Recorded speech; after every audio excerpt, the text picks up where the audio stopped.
Hey everyone, welcome back. हाजिर हूँ आपके लिए लेकर एक ऐसी कहानी जो शुरुआत से लेकर अंत तक हमें अपनी मिस्ट्री से उलझा कर रखती है। इनके यहाँ पर उसे कहता है कि मैं सस्पेंड हो गया, तो चलो हम घूमने चलते हैं।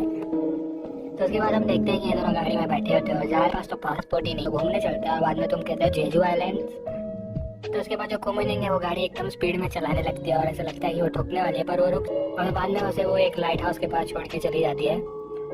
उसके बाद हम देखते हैं कि जो सांता है वो जूरी की मम्मी के साथ बैठ के खा रहा होता है, और जो डायरेक्टर है वो भी वहाँ पे मौजूद होता है। तो जो डायरेक्टर है वो सांते को बताता है कि मैंने इसे प्रपोज किया था 3 बार, तो इसने तीनों बार मुझे रिजेक्ट कर दिया और मुझे पक्का मालूम है कि ये अभी रिग्रेट करती है। तो जो सांते है वो कहता है कि तुम ज़्यादा दिमाग मत चलाओ, ये सिर्फ तुम्हारे दिमाग में चल रहा है, वो बिल्कुल भी रिग्रेट नहीं कर रही और चुपचाप अपना खाना खाओ। तो जो सांते के जो रिप्लाई होते हैं ना वो एक अलग ही लेवल पे होता है, उसे ढूंढ ना पाए, पर वो उसे कुछ भी करके पता चल गया कि इन लोग यहाँ पे है, तो वो बार बार यहाँ आके आप लोग को परेशान करता रहेगा और जो इसकी जान है वो भी खतरे में रहेगी। तो बेटर है कि हम लोग यहाँ से इसको लेके चले जाएं। तो ये बात जो लड़का है जिसका नाम है जियांगटे, उसे पता नहीं आता। तो उसके बाद जो वो बूढ़ा आदमी है वो जियांगटे को ले जाता है। बाद में जियांगटे को जैसे जाके बताते हैं तो वो भागना चाहता है, वो भाग के उसे पकड़ना चाहता था, पर उसे कुछ भी करके उन लोग ने रोक लिया। उसके बाद जैसे ही गांधी घर पे आता है तो वो आने के बाद जो कोमुनियन से बात करने जाता है और कोमुनियन को कहता है कि मैंने ये अच्छे से प्लान नहीं किया था, तो मैं चाहता हूँ कि कल का जो पूरा टाइम है मैं तुम्हारे साथ स्पेंड करूँ और हम जहाँ भी जाना चाहें वहाँ जा सकेंगे, क्योंकि मैंने जो जीसू है उससे बात कर लिया है, वो शांति को रखने को तैयार हो गया है। और तभी के तभी वो जो कोमुनियन है उसे किस करने की कोशिश करता है, पर तभी जो वहाँ पे जो डियर है वो वापस से जंगल में से आवाज़ करने लगता है और बाद में वो शर्मा जाता है, वहाँ से चला जाता है। तो जो कोमुनियन है वो वापस से जो वो डियर है उसे गाली देने लगती है। उसके बाद हम देखते हैं कि जो जूरी है उसे नींद नहीं आ रही होती है, तो जाती है वो आसुक के साथ बाहर बैठ के ना बात करती है। तो वो जो आसुक है वो कहती है कि तुम उसे इतना ज़्यादा लाइक करती क्यों, क्योंकि उसके पास तो कुछ भी नहीं हो, तुम्हें कुछ दे भी नहीं सकता। तो जो जूरी है वो कहती है कि इसके लिए तो मैं उसे बहुत ज़्यादा लाइक करती हूँ, क्योंकि मुझे मालूम है कि वो मुझे कुछ नहीं दे सकता, पर मैंने सोचा था कि शायद से मैं वो होंगी जो उसके लाइफ में सब कुछ ला सकूँ, पर ऐसा है नहीं। मुझे लगता है कि वो कोमुनियन को बहुत ही ज़्यादा लाइक करता है। उसके बाद हम देखते हैं कि जो डायरेक्टर है वो मिस्टर को के साथ जाते हैं वॉक पे। तो जैसे वो लोग वॉक पे जाते हैं तो वो मिस्टर को डायरेक्टर को बताते हैं कि वो बिल्कुल अपनी मम्मी जैसी है। उसकी मम्मी का भी जो चेहरा था ना वो एकदम एंजल जैसा था, पर वो अंदर से एकदम से डीमन सी थी, यानी कि वो उसका चेहरे से वो बहुत ज़्यादा शरीफ लगती थी, पर वो थी एक्चुअली में डीमन। और उसके बाद वो कहता है कि उसने किसी की जान ले ली थी। उसके बाद हम देखते हैं कि जो हेड नर्स है वो उठाती है बुक और वो बुक पढ़ने वाले के हाथ से वो बुक छीन लेती है। तो जैसे वो बुक छीनती है तो जो हेड नर्स है उसके हाथ में कट लग जाता है। उसके बाद हम देखते हैं कि ये दोनों निकल जाते हैं घूमने के लिए। तभी जो मुनियंग है वो अपने जो कपड़े हैं वो पहन के आते हैं, तो उसने टोपी की जगह एक छतरी पहन ली होती है। ऐसा लग रहा होता है कि उसने सर पे छतरी पहन लिया है। उसके बाद हम देखते हैं कि जो गांगटे है उसे जो डायरेक्टर है उसे का कॉल आ जाता है, तो वो डायरेक्टर से बात करने चला जाता है और जो कोमुनियन है वो बात करने लग जाती है सांगटे से। तो सांगटे को पूछती है कि क्या तुम अपने भाई को बहुत ज़्यादा पसंद करते हो, तो वो कहता है कि हाँ मैं उसे बहुत ज़्यादा पसंद करता हूँ और मैंने तुझे मैं मांगते दे दिया है, तो जो सांगटे है वो हमेशा मेरे साथ ही रहेगा। तो जो सांगटे है उसके लिए सिर्फ और सिर्फ उसका भाई है यानी कि गांगटे, और तुम्हारे लिए होगा वो मांगटे जो डॉल मैंने तुम्हें दे दिया। तभी जो मुनियन है वो पूछती है उससे कि क्या कभी ऐसा टाइम आया था जब तुमने हेट किया था गांगटे को बहुत ज़्यादा, तो वो कुछ जवाब नहीं देता। तो जो कोमुनियन कहती है कि हाँ तुमने पक्का उसे हेट किया था। उसके बाद हम देखते हैं कि उसे कॉल आता है, वो वहाँ से चला जाता है। उसके बाद हम देखते हैं कि जो गांगटे है उसने क्या बात किया डायरेक्टर के साथ में।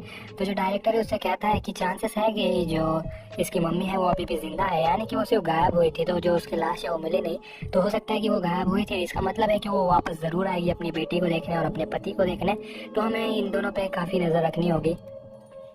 उसके बाद हम देखते हैं कि जो गांगटे है वो ले जाता है कोमुनियन को जो हैंगिंग ब्रिज होता है वहाँ पे।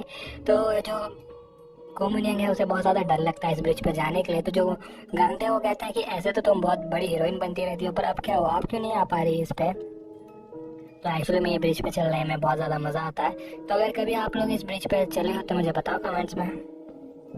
तो उसके बाद जब ये लोग मस्ती कर रहे होते हैं, फोटो खींच रहे होते हैं, तभी जो गांगटे है उसे कॉल आता है। तो जैसे वो कॉल उठाता है तो उसे बुलाया जाता है पासी के घर में। तो उसके बाद जैसे वो वहाँ पे जाके देखता है तो देखता है कि जो जियांगटे है और जो एरम है वहाँ पे होते हैं। तो जो जियांगटे है वो भाग के आ जाता है वो अपने जो हॉस्पिटल है उसमें से, और बाद में इसे बुलाता है बाहर, और जैसे ही बाहर आते तो इसके साथ भाग के यहाँ पे आ जाता है। तो उसके बाद जो गांगटे है वो कहता है कि तुमने मुझे कॉल क्यों किया। तो उसने कहा कि मेरे पास ज़्यादा नंबर नहीं थे और हॉस्पिटल में जो नंबर लगे हुए हैं तो उसमें जितने भी केयर गिवर है सबके नंबर लिखे थे, तो और सबसे ज़्यादा क्लोज तुम ही हो मुझसे, इसलिए मैंने तुम्हें कॉल किया। और देखो जो कोइंसिडेंस है, तुम लोग भी यहाँ पे मौजूद हो।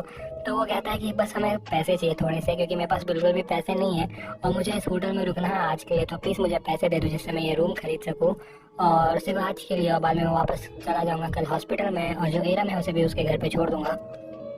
पर जो गांगटे है वो मना कर देता था, कहता है कि मुझे हॉस्पिटल को इन्फॉर्म करना पड़ेगा। उतने में जो कोमुनियंग है वो जाके पेमेंट कर देती है, कहती है कि मैंने इनके घर का भी पेमेंट कर दिया और बाजू का जो रूम है वो भी मैंने ले लिया हम दोनों के लिए, है कि वो फ्लर्ट कर सके जूरी के साथ में। पर वो बिल्कुल भी उसे भाव नहीं देती। उसके बाद जो जब वो बाहर उसका पीछा करते करते जाता है तो जूरी है वो कहती है कि मुझे अभी समझ में आया कि जो कोमुनियंग है उसके सबसे क्लोज तुम ही क्यों थे अभी तक, क्योंकि तुम बहुत ज़्यादा पीछा करते हो, तुम बहुत ज़्यादा चिपको हो। उसके बाद वो कहती है कि क्या वो एक दूसरे को बहुत ज़्यादा लाइक करते होंगे ना। तो वो कहता है कि देखिए बहुत सारे रीज़न होते हैं कि कोई आदमी किसी को क्यों लाइक करे, तो हज़ारों कारण हो सकते हैं। तो मुझे पक्का मालूम है कि जो गांगते हैं उसके पास भी रीज़न होगा कि वो मुनियंग को क्यों लाइक करता है। उसके बाद हम देखते हैं कि जो कोमुनियंग है वो बात कर रही होती है गांगटे से। वो बताती है कि मेरा एक बचपन में सिर्फ एक ही दोस्त था, तुम तो सिर्फ मेरा पीछा करते रहते थे, दोस्त नहीं थे, पर मेरा एक दोस्त था एक्चुअली में। तो वो एक्चुअली में जो नाम जूरी है वो उसकी दोस्त होती है। तो होता क्या है कि जो बच्चे लोग हैं उसे बहुत ज़्यादा चिढ़ाया करते थे बचपन में जूरी को। तो एक दिन क्या हुआ कि जो कोमुनियंग है वो जाके बैठ गई जूरी के साथ में। तो कोमुनियंग से सब लोग डरते थे, उसके क्लास में जितने भी बच्चे थे सबके सब।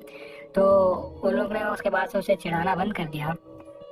पर देखते ही देखते क्या हुआ कि उन लोग ने उसके साथ चिढ़ाना ही नहीं बंद किया, उसके साथ बात करना बंद कर, उसके साथ बैठना बंद कर दिया, क्योंकि उन लोग को लगने लगा कि ये भी कोमुनियंग जैसी है। तो उन लोग इससे भी डरने लगे और जो इनकी जो दोस्ती है वो धीरे धीरे खराब हो गई। उसके बाद दोनों चले जाते हैं सोने के लिए और जो कोमुनियंग है उसका फ़ोन उठा के स्विच ऑफ कर देती है। और फ़ोन स्विच ऑफ करने के बाद सीधा का सीधा कूद जाती है उसके ऊपर। तो ये परछाई में दिख रहा होता है, इसे क्लीनली तो लोग दिखाते नहीं है। उसके बाद हम देखते हैं कि जैसे इन लोग को नींद लग जाती है उसके बाद हम पहुंच जाते हैं सांगटे के यहाँ पे। तो जो सांगटे है उसे वो सपना वापस से आ रहा होता है जब वो गिर गया था पानी में, और तभी जो गांगटे वहाँ से भाग के जा रहा था। तो वो कहते रहते हैं कि प्लीज़ मुझे यहाँ पे अकेले छोड़ के मत जाओ। उसके बाद हम देखते हैं अगले दिन जैसे ही कोमुनियंग उठती है तो वो देखती है कि जो गांगटे वहाँ पे होता ही नहीं है। तो बाहर निकल जाती है ढूंढने के लिए जो उसने कुचल दिया था पहले। और जैसे ही वो उसे फूल देता है तो उसके बाद वो उसे किस भी कर देता है। और उसके बाद हमें दिखाया जाता है वापस से एक और सीन। उस सीन में जो कोमुनियंग है वो छोटी हो गई होती है, तो वो बचपन का सीन जो है वो हमें दिखाया जाता है। उसके बाद हमें पता चलता है कि जो एरम और जो जांगटे हैं वो भाग गए थे वहाँ से। तो उसका जितना भी पैसा है वो लेके भाग गए थे जिससे कि लोग को पता ना चले। तो पर जैसे ही वो आधे रास्ते पे गया तो उसने कहा कि मैं जो गांगटे है उसे धोखा नहीं दे सकता हूँ, क्योंकि उसने हमारी बहुत ज़्यादा मदद की है। तो कम से कम हम उसके लिए इतना तो कर ही सकते हैं, हम भाग तो नहीं सकते, ऊपर से हम उनके पैसे ले लेंगे तो वापस घर पे कैसे जाएंगे। तो वो ले लेता है एरम से सारे पैसे और कहता है कि तुम टेंशन मत लो, मैं हॉस्पिटल से जैसे डिस्चार्ज होऊंगा तो मैं वापस तुमसे मिलने आऊँगा। और वो पैसे जाके लौटा देता है गांगटे को। उसके बाद जैसे वो जानता है वो अंदर जाता है, अंदर जाके जो अपने दोस्त लोग हैं उन्हें बताता है ये सब के बारे में। तो जो वहाँ पे वो जो दूसरा कैरेगिवर काम करता है वो भी ये बात सुन लेता है। पर जो उसे सुनने में थोड़ी गड़बड़ हो जाती है। वो सुनता है कि जो गांगटे हैं और जो कोमुनियंग है वो दोनों बहुत ही जल्दी शादी करने वाले हैं, ना कि वो दोनों घूमने गए थे। तभी जो कैरगिवर है वो पूरी हॉस्पिटल में ये बात फैला देता है, कहता है कि किसी को बताओ मत। पर जब भी ऐसा होता है कि जो डॉक्टर्स लोग हैं या फिर जो लोग हैं वो कहते हैं कि किसी को बताओ मत, तो वो बात फैली जाती है आगे तक और वो धीरे धीरे करके जो जितने भी लोग हैं सबको बता देता है। फिर बाद में जो वहाँ पे एक मौजूद डॉक्टर होता है वो डॉक्टर को बोलने जाता है टॉयलेट में। तो टॉयलेट में जब उसे बता रहा होता है तभी जो सांगटे है वो निकलता है वो एक टॉयलेट में से।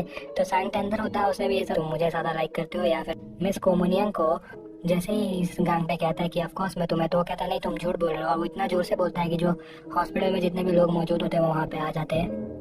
और उसके बाद वो चिल्लाने लगता है कि मैं बस चाहता हूँ कि जो मेरा भाई है वो मर जाए, मैं बस ये चाहता हूँ कि जो मेरा भाई है वो मर जाए। ये तुमने कहा था ना जब मैं पानी में गिर गया था, और तुमने मेरी मम्मी के सामने भी यही चिल्लाया था ना, और उसके बाद वहाँ से तुम भाग गए थे, मुझे सब कुछ याद है। तो वो जैसे ही ये कहता है तो वो बार बार चिल्ला रहा होता है इतना ज़ोर से। तो जैसे ही गांगटे ये सुनता है तो एक कम्प्लीटली जो उसके पैर है वो काँपने लगते हैं और वो वहीं गिर जाता है, बाद में रोने लगता है।